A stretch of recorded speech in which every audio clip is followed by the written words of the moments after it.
Okay, तो हमने देख लिया ग्लूकोज की एंट्री कैसे होती है स्केलेटल मसल्स में। ओके, अब एंट्री होने के बाद आपको क्या करना है वो हम देखेंगे। ओके, तो पहले तो ग्लूकोज की एंट्री हो गई स्केलेटल मसल में, फिर ये सारी जगह पे। अब ग्लूकोज की एंट्री हो गई, उसके बाद क्या होगा? ग्लूकोज की एंट्री होने के बाद they are going to use glucose. Okay, they are going to use glucose. तो अगर ग्लूकोज की एंट्री हो गई, ओके, ग्लूकोज की एंट्री हो गई सारी जगह पे, ओके, जैसे मसल्स में हो गई, लीवर में हो गई, हर जगह पे, तो क्या होगा? ग्लूकोज को वो सब यूज करना स्टार्ट कर देंगे फॉर एनर्जी पर्पस।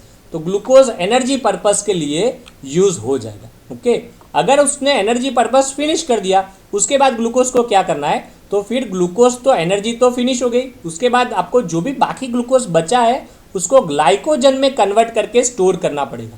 ओके, तो बाद में ग्लूकोज का क्या हो जाता है? Glucose converted into a glycogen and that is stored. तो मसल्स में हमने क्या देखा? सबसे पहले हमने देख लिया कि ये सारी जगह पे ग्लूकोज की एंट्री हो जाती है वेरियस चैनल्स डिपेंडेंट। ओके, इसके बाद हमने देखा insulin promotes the muscle glucose uptake and metabolism. मतलब स्केलेटल मसल में ग्लूकोज की एंट्री भी इंसुलिन से होती है और इसके बाद ग्लूकोज एनर्जी के लिए यूज भी होता है मेटाबॉलिज्म में। ओके, एनर्जी के लिए यूज होता है। Okay, now the concept is what? Mostly skeletal muscle tissue depends not on glucose for this energy but on fatty acid. क्यों? क्योंकि हमने देखा कि स्केलेटल मसल्स में ग्लूकोज की एंट्री होती है if there is a insulin then and then glucose entry occur in skeletal muscle. तो अगर इंसुलिन होगा तो ही इनकी एंट्री होगी। Insulin normally present at what time? Normally insulin present after मील, क्योंकि आफ्टर मील ही इंसुलिन होता है एंड ग्लूकोज की एंट्री होती है। तो होल डे क्या होगा? होल डे तो आपने मील नहीं लिया है और होल डे आपके पास इंसुलिन नहीं है, तो होल डे मसल को तो एनर्जी चाहिए। ओके, तो होल डे मसल्स को एनर्जी देते हैं फैटी एसिड्स। क्लियर? तो mostly muscle tissue depends not on a glucose for this energy but on a fatty acids. Clear? क्योंकि होल डे इंसुलिन नहीं होता तो होल डे आप फैटी एसिड्स को यूज कर सकते हो फॉर मसल। ओके, लेकिन आफ्टर मील आपके मसल्स ग्लूकोज को यूज करेंगे क्योंकि आफ्टर मील क्या होता है? Insulin. Clear? Again that's why this is a very good concept, क्योंकि नॉर्मली आप देखो फैटी एसिड्स को यूज करते हैं skeletal muscle. That's why if you large amount of muscle, आप में प्रोटीन बहुत ही ज़्यादा है बॉडी में, आपका मसल मास बहुत ही अच्छा है, प्रोटीन बहुत ही अच्छा है, तो अगर आप कुछ भी नहीं कर रहे हो तो भी आपकी बॉडी फैट को यूज करेगी। देखा? तो भले कोई किसी का वेट ज़्यादा है, okay, if you see someone obese, not obese but if you see someone's weight is high but his weight is high due to a protein or a muscle mass, then that is not a problem, because muscle, if he has a large amount of muscle mass then the muscle is going to use mainly fatty acid।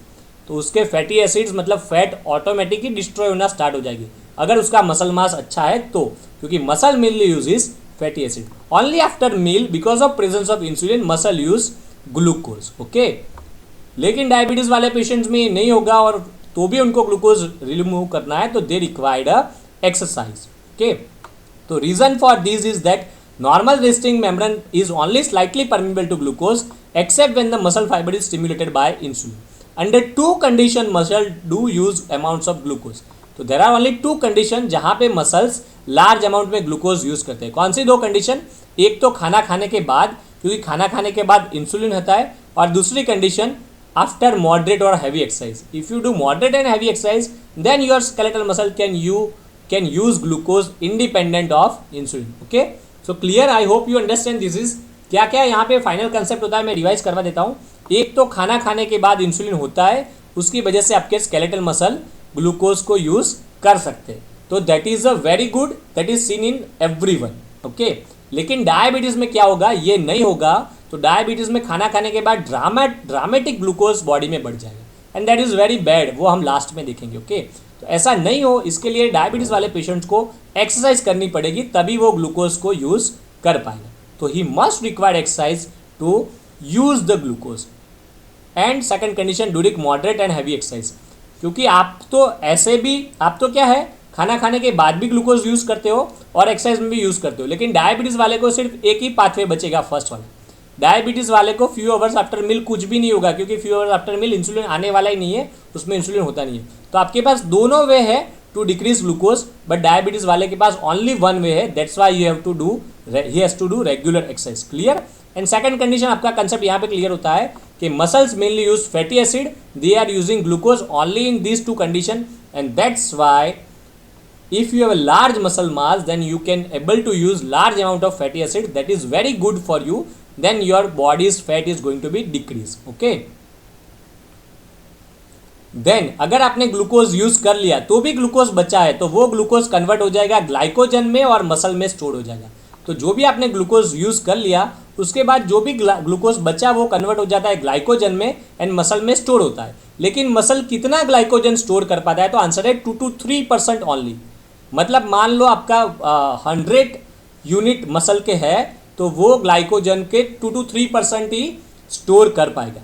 This is the concept for you. Okay, तो you can store glycogen but only है 2 to 3%. Okay, तो ये सारी हमने action देख ली insulin की glucose की muscles पे. अभी इंसुलिन की लीवर पे क्या एक्शन है वो अभी हम नेक्स्ट लेक्चर में देखेंगे. ओके.